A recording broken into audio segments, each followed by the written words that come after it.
When I got home, I found my wife lying on the kitchen floor, her arm bent in a way no arm should ever be. The monsters who did this were dressed up as fake HOA officials, pretending she'd violated some ridiculous neighborhood rule just because she was asking too many questions about where our dues were disappearing. They broke Emma's arm without hesitation, a brutal warning to silence her and halt her investigation into the HOA's finances. But there's something those imposters didn't count on.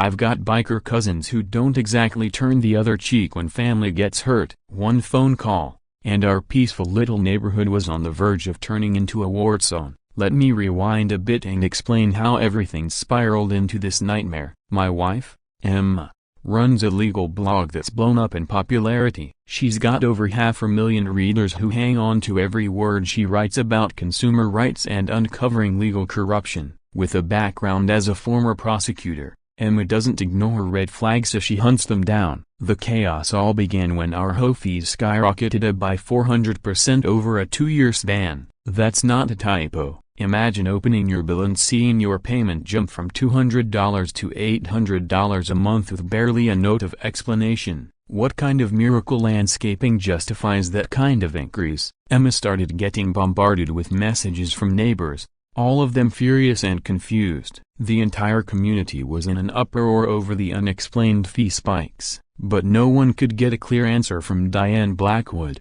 our ever-poised HOA president. Diane had carefully cultivated this image of a graceful, civic-minded widow, always perfectly dressed, hosting community fundraisers, and acting like she held the moral compass of the neighborhood. But any pushback against her decisions felt like challenging the fabric of the community itself. Emma, though, wasn't about to be silenced by some polished image. She dove into the HOA's financial documents, and that's when I got pulled into the mess. As a construction engineer, I know how to spot inflated costs and something smelled rotten. Emma showed me the paperwork for a so-called memorial rose garden. The numbers were laughable. The HOA supposedly paid $3.8 million for advanced landscaping. What we actually had was a couple of flower beds and a basic sprinkler system, something any decent homeowner could put together for maybe 10 grand. The gap between cost and reality was staggering. Emma's instincts kicked into overdrive. She published a post on her blog titled "Where Did $3.8 Million Go?"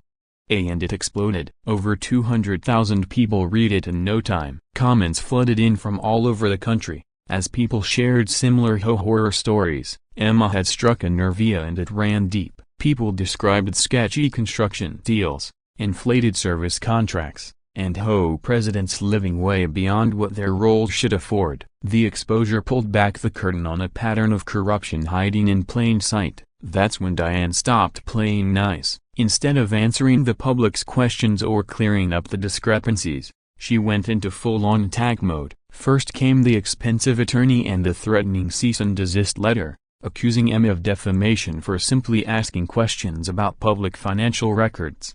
But Emma wasn't rattled.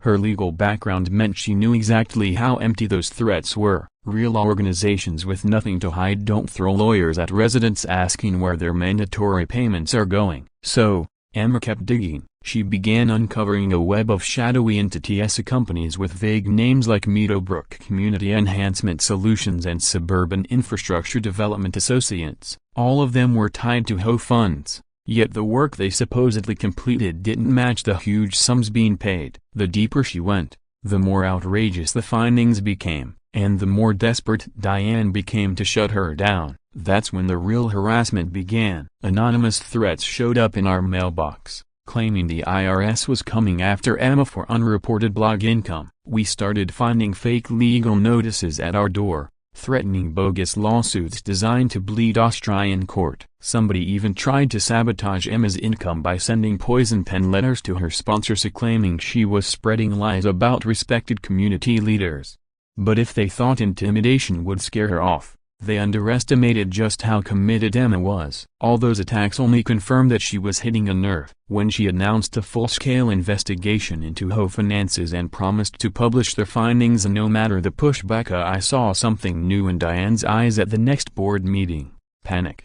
Emma wasn't just a blogger anymore. She was a force. She had reach, legal know-how, and now, a purpose that was resonating with hundreds of thousands of people across the country. Tips began pouring in from forensic accountants, municipal corruption experts, even a few federal investigators who had dealt with cases like this before, and behind her stood a growing army of followers, all demanding the same thing: transparency. Thinking back now, I know that was the turning point of the moment Diane made her fatal mistake. The legal threats weren't working. Emma knew the law too well to fall for scare tactics. Public pressure backfired, and Emma's following only grew stronger. Even the financial attacks didn't slow her down. Her blog was bringing in even more income as word spread. That's when things got ugly. Diane had exhausted every traditional tactic to try to silence Emma, and none of them had worked. So, she made a decision to escalate things. This time, it wasn't legal threats or public smears. It was something much more direct, a broken bar personal, a broken bar, and far more dangerous than anything she'd dared before. Looking back, the warning signs were all there. We just didn't recognize them for what they truly were. Diane's demeanor at neighborhood meetings had become erratic and overly defensive. Her explanations for budget decisions got increasingly tangled and nonsensical. She began to surround herself with unfamiliar individuals, people who clearly had no official link to the HOA but always seemed to appear whenever controversial subjects were raised. The most alarming shift, though, was how she started slipping thinly veiled threats into her speeches. She spoke about troublemakers who needed to learn their place and how community peace depended on everyone knowing their boundaries. But we were so immersed in the financial investigation that we didn't grasp the real meaning behind those words. In reality, Diane had already crossed moral and legal lines that most people wouldn't even dare to imagine. This wasn't just about corruption anymore. Diane Blackwood had become someone willing to do anything to bury the truth, even if it meant harming others to protect her secrets. The breaking point came one quiet Tuesday morning, like any other in our suburban neighborhood. Emma was in her home office, finalizing a new post about HOA accountability, when someone rang our doorbell around mid-morning. On the security cam, we saw a man in what appeared to be a government uniform, clipboard in hand, a shiny badge clipped to his chest, and the polished look of an official inspector. He looked the part, the type of person you wouldn't question showing up in a well-regulated neighborhood. While I was out in the garage working on my truck, Emma opened the front door. Neither of us knew then how drastically our lives were about to change. The man, who we later identified as Max Steele, somehow talked his way inside. He claimed to be a senior compliance officer assigned to investigate violations of community standards. His documentation looked official, down to the laminated ID cards and fabricated enforcement orders. He told Emma she was being cited for disrupting community harmony through her blog posts about the HOA's finances. Emma, being the former prosecutor she was, didn't back down. She immediately requested his supervisor's contact details, asked which exact regulations she'd allegedly violated, and pressed for legal proof of his right to enter our home without consent or a warrant. She even tried to take a photo of his credentials to report the visit to the proper authorities. But Max hadn't come for a lawful discussion. He wasn't there as part of any real investigation. His mission was intimidation, pure and simple. And whether Emma cooperated or not, he was going to send his message. What happened next is something I'll never forget. The sound Emma made when he grabbed her arm wasn't a scream. It was this sharp, breathless gasp, of the kind of sound that tells you someone suddenly knows they're in real danger. That noise cut through the garage, piercing right through the hum of my power tools, and every instinct in me told me something was horribly wrong. By the time I rushed inside, Max had already grabbed Emma's arm and twisted it with practiced precision, like someone who knew exactly how to inflict maximum pain. I heard the sickening crack of bone, like a tree limb snapping under pressure. Emma's face was ghost white, frozen in agony. Max leaned in coldly and said, "Next time the HOA gives you a warning, a broken bar, you listen. We deal with non-compliance in our own way." Then he walked out, calm as ever, leaving Emma crumpled on the kitchen floor, her arm bent at an angle that made me nauseous just looking at it. In his rush to leave, he dropped the fake badge he'd been using, the first solid evidence that this wasn't anything close to official business. The ride to the ER felt endless, even though the hospital wasn't far. Emma was barely conscious, going into shock from the pain and the trauma of being assaulted in her own home by someone pretending to be a government agent. But despite everything, her legal mind was still working, still analyzing, still piecing things together. This wasn't random, she whispered through clenched teeth. This was planned. Someone wants the investigation shut down. A broken bar now. When the doctor looked at her x-rays, he confirmed what we already knew in our hearts. This wasn't some accident or minor injury. He spoke to me quietly, just out of Emma's earshot. This was intentional. Whoever did this knew exactly where to grab and how to break the bone for maximum pain and the longest recovery. This wasn't just an assault. This was calculated and deliberate, a form of torture disguised as enforcement. Emma's arm was broken so badly the cast had to run from her wrist past her elbow. The doctor said it would take months before she could regain full mobility, if ever. It would be a long time, months at least, before Emma could use her arm like normal again, if she ever could. Filing a police report felt like running in circles. The officer who responded was respectful and professional, but without hard evidence linking the assault to a specific person, there was little the legal system could do. Max Steele had vanished, leaving behind no trace. He had just a fake badge crafted with the kind of detail and sophistication that made it clear someone with real resources was behind it. "We can't prove who hired this guy," the officer said, his voice apologetic. "At best, this looks like a random assault with no solid suspects and little physical evidence." But I knew better. This was anything but random. I was beginning to understand that Emma wasn't going to be protected by normal law enforcement channels. Diane Blackwood had taken things beyond the reach of city cops and courtrooms. Emma was in a hospital bed with her arm shattered because someone had sent a hired professional to do it, someone trained to hurt. The question now wasn't what had happened, it was what might happen next if she didn't back off. How far would they go to keep their secrets hidden? That's when I stepped into the hallway, pulled out my phone, and made the call that changed everything. I dialed my cousin Tommy. The moment he picked up, I could hear classic rock blasting and the unmistakable thunder of motorcycles in the background. "Tank," I said, using his road name from his time with the Iron Wolves Motorcycle Club. "Someone came after Emma, fake HOA enforcers. They broke her arm. This isn't something the police can handle." The music stopped. In the silence that followed, I could hear Tommy shouting orders to the others around him. His voice had that steel-cold edge I hadn't heard since we were kids, back when we had to stand our ground against neighborhood bullies. "Say no more, little cousin," he said, voice low and firm. "Nobody puts hands on our family and walks away from it. We're heading out now." Then I heard the roar of multiple engines firing up, the kind of sound that promises trouble for the right people. About 20 minutes later, a dozen Harley-Davidsons rolled into the hospital parking lot, shaking the ground with their thunderous arrival. Every patient, nurse, and visitor stopped in their tracks. Heads turned, conversations fell silent, and jaws dropped as leather-clad bikers stormed through the front entrance like they owned the place. But this wasn't a gang. This was my family of blood relatives who dropped everything and rode across town because someone thought they could harm Emma without consequences. Leading the pack was Tommy "Tank" Rodriguez, 6'4", all muscle and battle scars, a former detective who had walked away from the badge under circumstances no one dared speak of, but everyone respected. He stepped into Emma's hospital room and saw her lying there, recast, 4 bruises. His jaw tightened, and the air in the room changed. Someone was going to answer for this. Tommy picked up the fake badge Max had left behind, examining it closely. His eyes narrowed, flipping it over with the seasoned touch of someone who had handled more than a few counterfeits during his years in law enforcement.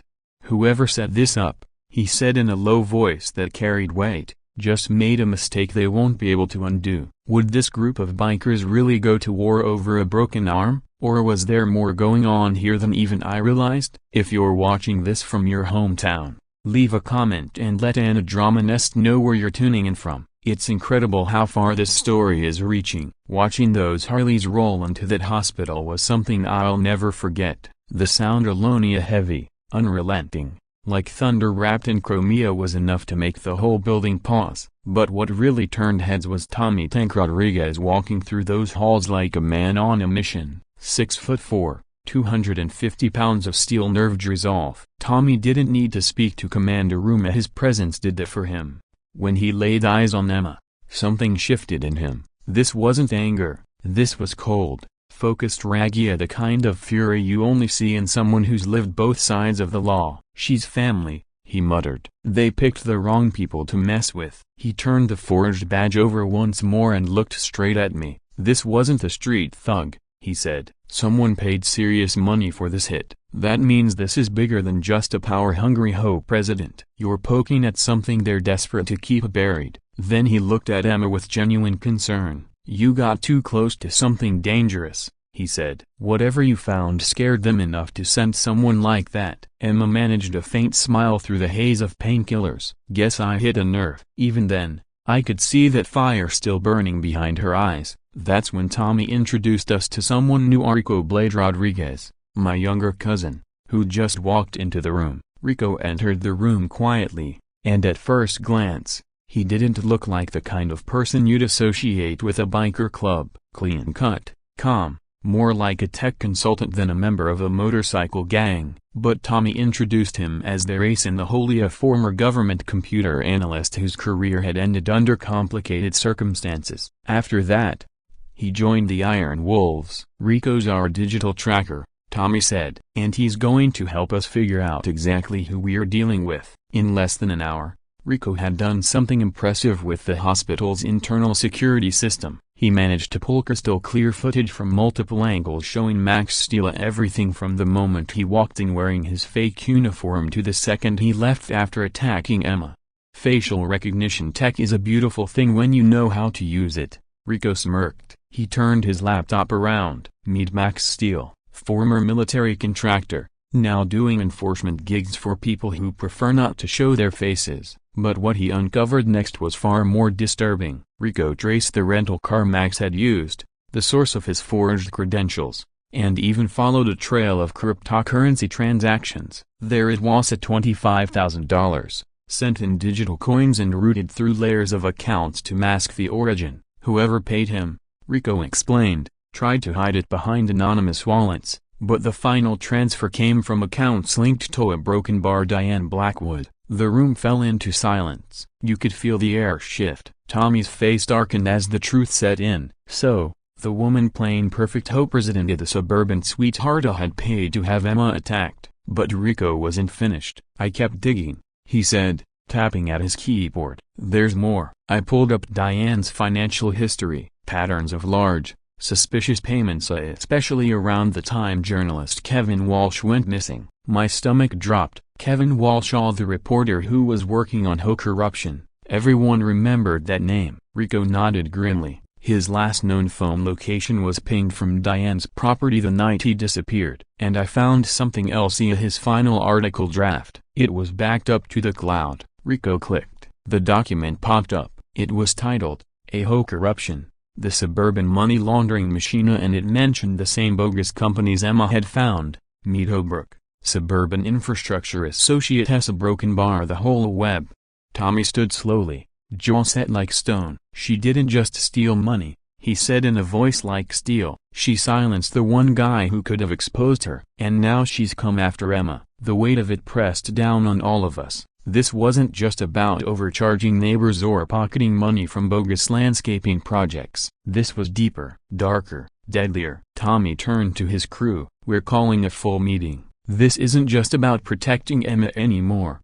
It's about Kevin Walsh. It's about making sure Diane never has the chance to hurt another soul. Then he looked straight at me. Dave, he said seriously, you need to be absolutely sure. Once the Iron Wolves commit to something, we ride it all the way. Are you ready for what that means? I looked at Emma in her hospital bed. That cast on her arm wasn't just a result of random violence, it was an intentional warning, meant to shut down her investigation. I thought of Kevin Walsh, who vanished because he tried to tell the truth. I thought of our neighbors of families unknowingly funding Diane's crimes every single month. I'm ready, I said. Whatever it takes. She doesn't get to walk away from this. Tommy wasted no time. Within hours, the entire Iron Wolves chapter was assembled. These weren't weekend warriors who rode for fun. These were battle-hardened men who had each other's backs and protected their own. When Tommy laid out the full story of Rico's findings, Emma's assault,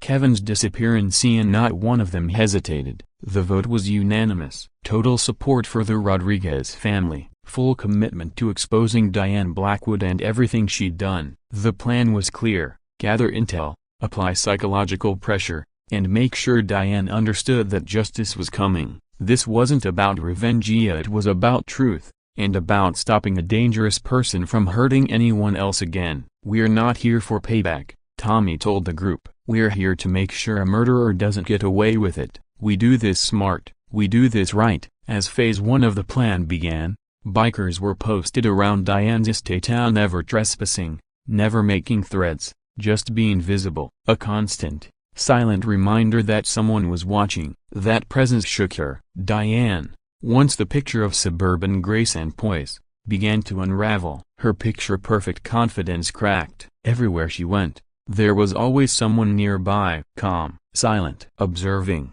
She started flinching at every shadow. Her smile grew forced. Her routines broke. If you've never watched someone come undone from pure paranoia, let me tell you, it's both unsettling and strangely satisfying. She knew her secrets weren't safe anymore. Within a single day of the Iron Wolf's watch beginning, Diane Blackwood was no longer in control. She was a wreck, checking behind her every step, afraid of her own reflection. The best part? Not a single law was broken. 2 Harleys, always parked where she could see them, never blocking driveways, never interfering, just a broken bar present. When she went shopping, they were there, following calmly, never too close. When she left her charity meetings, she'd find motorcycles already waiting in the parking lot. They didn't need to say a word. Their message was clear: we know who you are, and we're not going anywhere. Whenever Diane visited her attorney's office, she'd find leather-jacketed figures leaning against their motorcycles across the street, arms folded,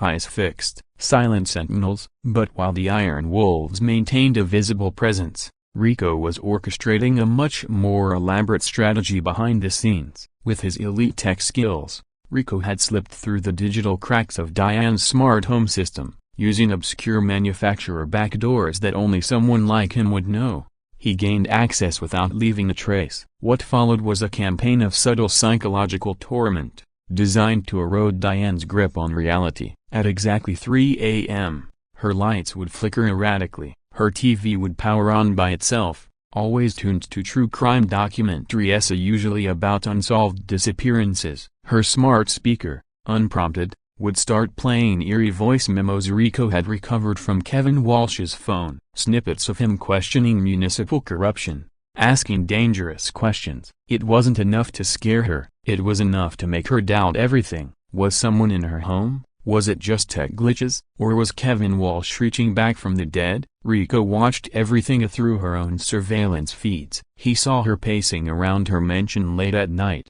double-checking locks, twitching curtains, whispering to herself. The self-assured leader who once ran the neighborhood like a queen was unraveling, one sleepless night at a time. Then came the turning point. Diane, now visibly rattled, made a desperate move. She contacted Max Steelagana, the same hired muscle who'd attacked Emma. She demanded he deal with the bikers, just as he had silenced the girl asking too many questions. Max took the bait and made a show of force, approaching a lone Iron Wolf at a gas station. What he didn't expect was what came next. Within minutes, nearly 20 bikers rolled up from nowhere, surrounding him in tight formation. Tommy stepped forward, calm, cold, and direct. "You broke the arm of someone we love. We don't forget, and we don't forgive." Max didn't need to hear it twice. One look at the wall of leather and chrome surrounding him was enough. He backed off, retreated to his car, and called Diane in a panic. "These aren't regular bikers," he told her. "They're coordinated. They've got intel. They're dangerous." Meanwhile, Emma was home recovering. Cast on her arm, yes, but voice dictation software had become her weapon. She was still publishing posts, still connecting the dots in the HOA's corruption, and her audience was growing fast. Each blog entry pulled more people into the truth. One afternoon, as we sat by the window watching 2 bikers parked silently down the street, Emma turned to me. "I want that woman to suffer for what she did to me," she said, her voice low but fierce.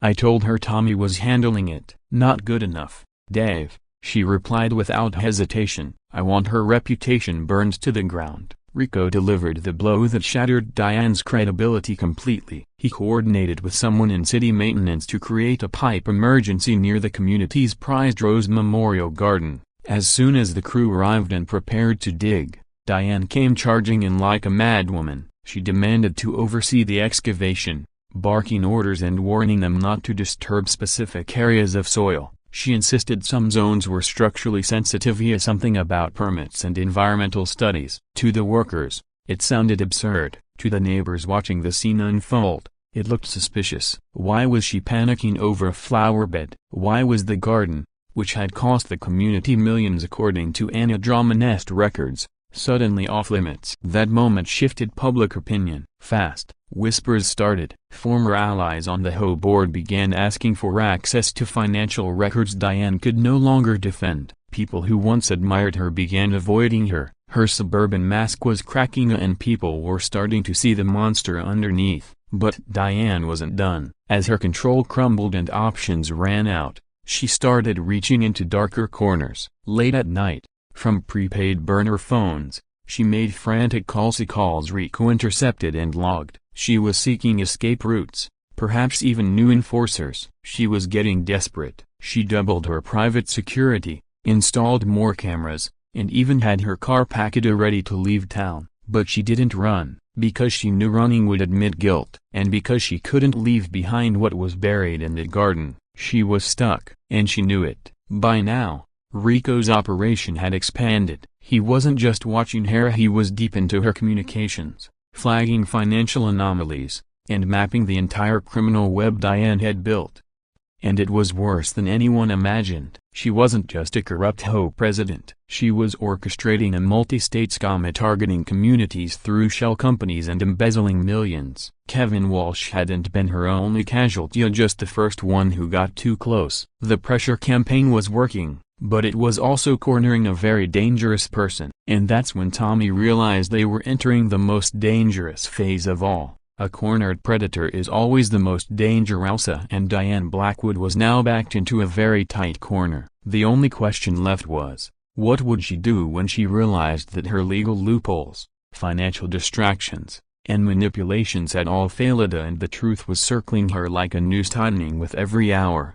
Sleep-deprived and gripped by paranoia, Diane finally made the fatal error Tommy had anticipated. In a frantic moment clouded by fear and bad judgment, she dialed Max Steele using a burner phone. Her voice trembled as she whispered instructions. Meet me at the garden. Midnight. We have to move him before they get to him. She had no idea that Rico was listening to the entire call in real time. Was she walking into Tommy's trap, or was she trying to erase the last remaining witness who could bury her for good? Either way, it gave us chills. What Diane didn't know was that Max had his own code, one rooted in survival rather than morality. In his line of work, loyalty was fragile, and trust was simply not an option. That's why Max had developed a habit that now would change everything. He recorded every meeting, every phone call, every whispered order. He didn't call it paranoia, he called it insurance. And now, that insurance policy was about to pay off in ways he hadn't imagined. Through his advanced digital surveillance, Rico uncovered Max's cache of recordings. And what he found was damning. There were crystal-clear audio files of Diane ordering Emma's attack, detailing how much harm to inflict and the message to send. But even more explosive were recordings of Diane's private phone calls after the incident, especially one where she let her guard down entirely.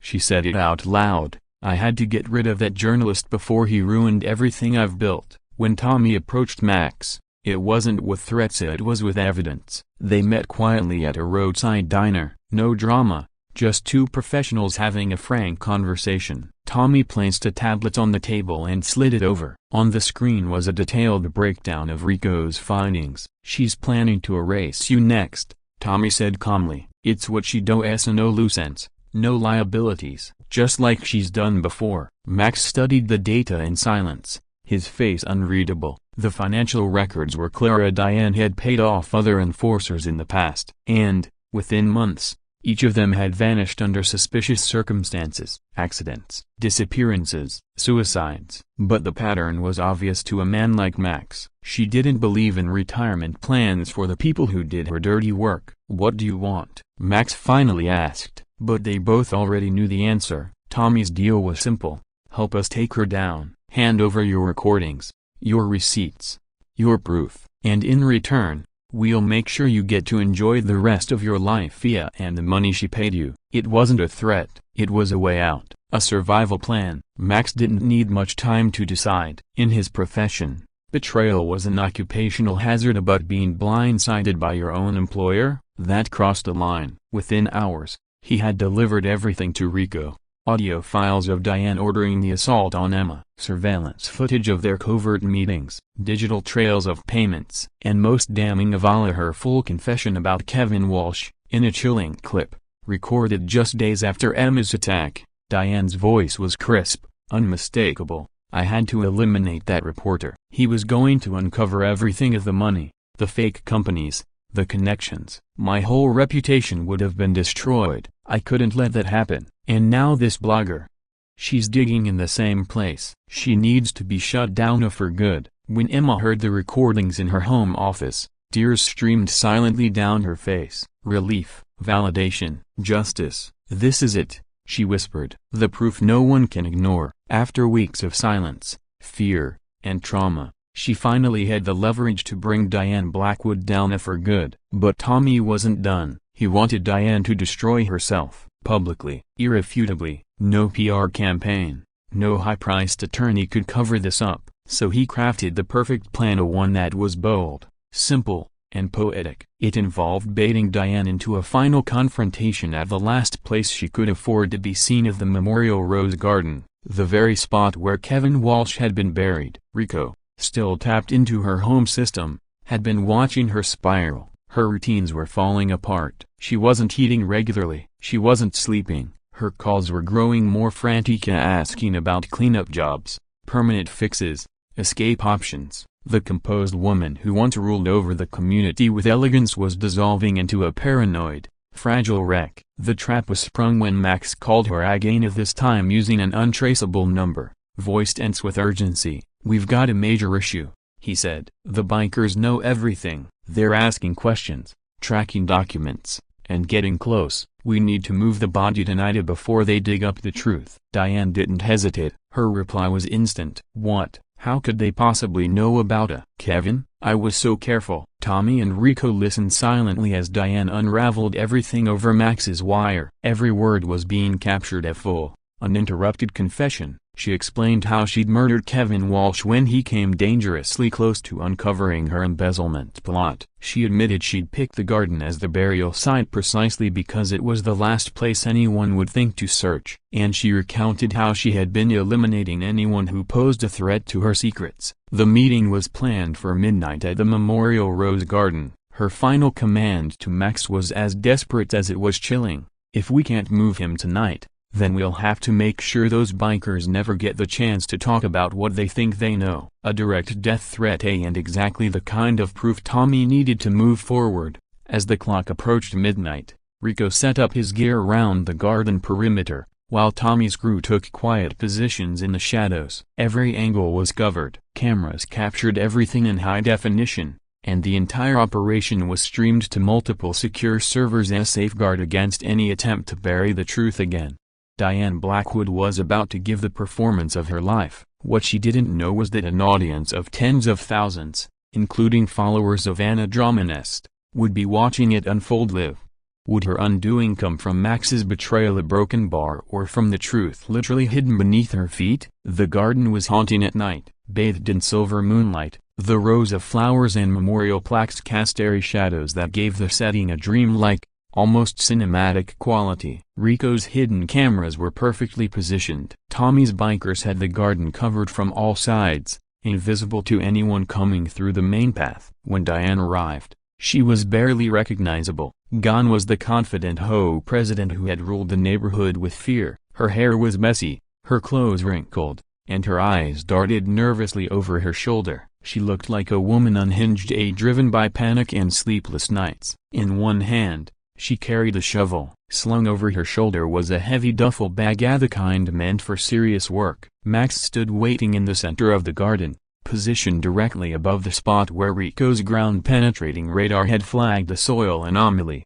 "We need to act fast," Max said, slipping into character smoothly. "They know about Kevin Walsh. They're bringing the cops here in the morning." Diane's reply was quick and damning. "How could they possibly know about Kevin? I buried him deep, used lime to break down the body, a broken bar, even planted those rose bushes on top." Rico continued to stream everything in multiple angles, crystal clear audio, and backed up in real time. Nearly 50,000 viewers were watching, most from Anna Dramanest, stunned by what they were hearing. The live chat exploded with gasps, emojis, and horrified reactions. "I never wanted to kill him," Diane muttered, breaking down. "Kevin wasn't supposed to die, just to be scared off, like the others." But he kept pushing, kept digging into where that home money went. Her voice cracked as the dam of lies finally collapsed. "He came to my house that night with documents, a proof I'd stolen over $3.8 million.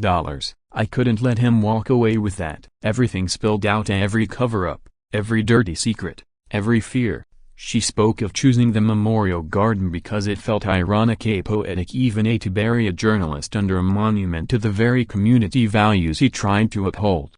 That's when Tommy stepped out of the shadows, a towering silhouette moving with quiet purpose. "Actually, Diane," he said with unnerving calm, "Kevin wasn't your only victim. You hurt our family, too." Rico emerged a moment later, camera rig in full view, leaving no doubt that everything had been recorded. The look on Diane's face was unforgettable, a wide-eyed horror mixed with fury. She was caught, and she knew it. "You set me up," she whispered, barely able to speak. Max gave her a grim nod. "It's over, Diane.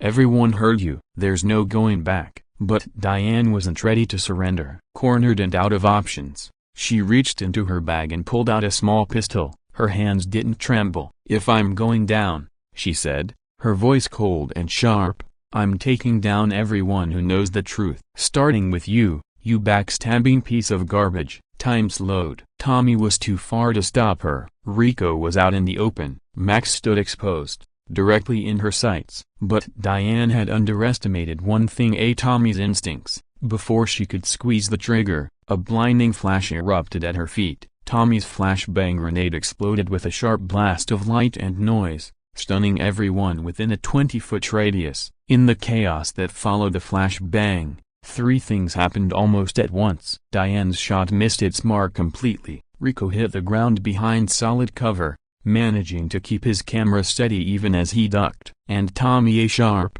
fast, and precise, moved like a man who'd rehearsed this moment 1,000 times. When the smoke began to settle and the ringing in everyone's ears faded, the scene had shifted completely. Diane lay face down, Tommy's knee pressing into her back, zip ties cinched tightly around her wrists. The pistol had been kicked out of reach. Her sobs cut through the silence, not the tears of guilt, but the kind that come from watching an empire collapse in real time. "I'm sorry," she kept repeating, over and over again. It was hard to say what she meant. Sorry for the murder, the fraud, or simply for being caught? Sirens howled in the distance. Tommy had timed everything down to the second. The police were already en route before Diane even arrived, ensuring their entrance would be as symbolic as it was strategic. In minutes, red and blue lights splashed across the manicured hedges of the memorial garden. Officers moved in with purpose, already briefed and prepared for what they'd encounter. They found Diane Blackwood kneeling above the burial site of Kevin Walsh, her crimes exposed, with enough witnesses and digital evidence to make the case airtight.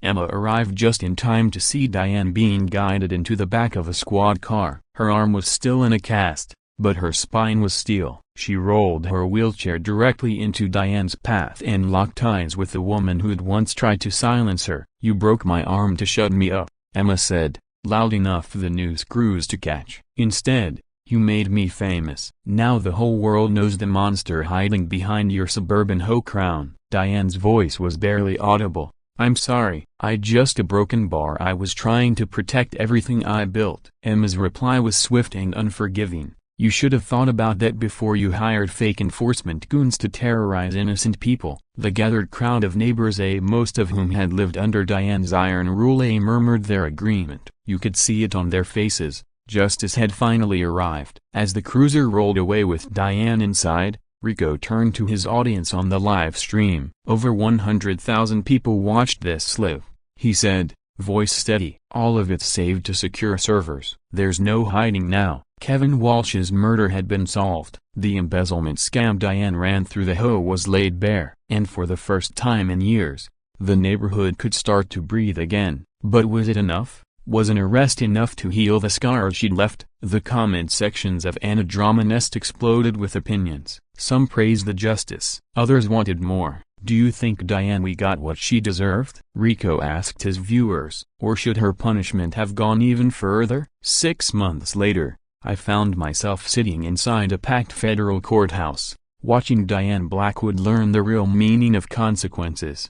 The once untouchable HOA queenpin now wore an orange jumpsuit and shackles. Her hair was limp, her gaze hollow. She stood motionless as the judge read the sentence aloud: life in prison without parole for the premeditated murder of Kevin Walsh. On top of that, decades more for embezzlement, assault, conspiracy, and organized fraud. The stolen $8 million, seized, liquidated, and returned to every community Diane had defrauded. The trial had become a media firestorm, not only because of the crime itself, but because of what it represented: the downfall of a woman who embodied corruption behind closed doors. Rico's footage had been used in court as the key exhibit, indisputable proof that justice had been captured in real time. But it wasn't just his camera that made waves. Emma's blog coverage had turned her into a national voice and a fierce advocate for HOA reform. Her memoir, Fake HOA Officers: My Fight for Truth, had become a bestseller and was in pre-production for a Netflix documentary series. As for Max Steele, he kept his word. In exchange for immunity, he testified against Diane, turning over a mountain of evidence. His cooperation was so complete, her defense team had no option but damage control. There's only so much spin you can try when your client confessed to murder on a live stream watched by 50,000 people. Emma's arm healed perfectly, but more importantly, she came out stronger in every possible way. The attempt to silence her had catapulted her into the spotlight. She became one of the country's most trusted voices on consumer rights and community corruption. Her blog now had over 2 million daily readers. She even started a legal aid foundation, helping others fight back against abusive HOAs. As for me, Diane's scandal launched my career in an unexpected direction. I was promoted to senior construction engineer, with a specialization in uncovering municipal fraud. Apparently, there's a real need for someone who can look at a landscaping bill and immediately spot when $3.8 million is being laundered through a $10,000 flower bed. Who knew a little attention to detail could change everything? But perhaps the biggest transformation came from the unlikeliest source: Tommy's Iron Wolves Motorcycle Club. What once had been a feared outlaw biker gang had reinvented itself. Working in collaboration with local law enforcement, they became unofficial community guardians, patrols, protection, youth outreach, the works. Tommy was even offered a private investigator license. He turned it down, choosing instead to expand the Wolves' mission, defending people who couldn't defend themselves. The healing that followed was something truly powerful to witness. Once Diane's web of lies unraveled and the stolen funds were returned, our neighborhood began to unite like never before. The old HOA was dismantled and replaced with a democratic residents' association where no financial decision could be made without complete transparency and majority approval from the community. Those inflated dues vanished overnight, leaving families with hundreds of extra dollars every month. The Memorial Rose Garden was redesigned from the ground up and renamed the Kevin Walsh Truth Garden, complete with a plaque that read, "In memory of Kevin Walsh, a truth always surfaces." Kevin's body was respectfully reburied with full honors, and his family finally received the closure they had waited so long for. The scholarship in his name had already started supporting future journalists hoping to follow his path of fearless truth-telling. Rico turned his digital talents into a legitimate cybersecurity firm focused on helping neighborhoods detect fraud in their local systems. His expertise in legally hacking HOA systems to reveal hidden corruption became a hot commodity. In fact, he ended up earning more doing things the right way than he ever did operating in gray areas. But our story didn't stay confined to our suburb. Emma's detailed coverage sparked similar investigations in dozens of cities, ultimately leading federal agents to uncover the largest case of local government fraud in American history. Diane Hayden Blackwood wasn't just a crooked HOA president, she was one piece of a much larger network systematically draining suburban communities. One of the most unforgettable moments came when Emma planted fresh flowers in the Truth Garden on the anniversary of Kevin's discovery. The event brought together hundreds of people, neighbors, activists, investigators, even members of the Iron Wolves and local law enforcement standing side by side to honor a man who gave everything for the truth. Emma's words that day summed up our entire journey. Kevin Walsh gave his life to shine a light on the corruption hiding in plain sight. Diane thought she could bury both him and the truth, but truth doesn't stay buried. It rises, especially when people stand together and refuse to be silenced. The investigation also revealed the full scale of Diane's operation. Federal agents confirmed she had been orchestrating similar scams in over 30 neighborhoods across 5 states, siphoning off millions using fake projects, inflated construction contracts, and ghost companies. Victims poured in, each with their own stories of threats, manipulation, and even suspicious deaths of those who had dared to ask the wrong questions.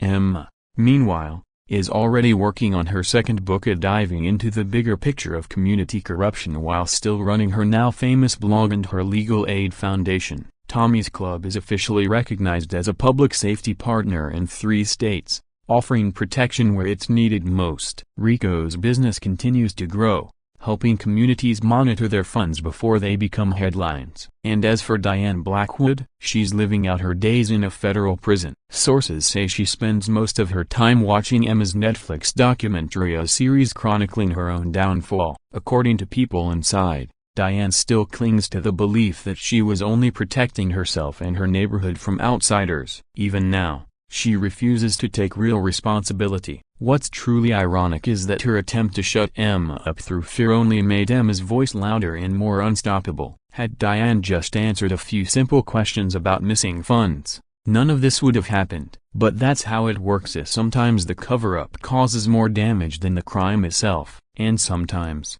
trying to bury the truth only helps it grow stronger, until it bursts out for everyone to see. Emma now ends every public speech with the same message. Diane Blackwood learned the hardest lesson too late. When you come for someone's family, you don't just make enemies, you create legends. And legends don't forgive, they don't forget, and they don't lose. Justice doesn't always come through official channels. Sometimes it shows up on your street, wearing leather jackets, armed with cameras and questions, led by people who simply refuse to let evil win.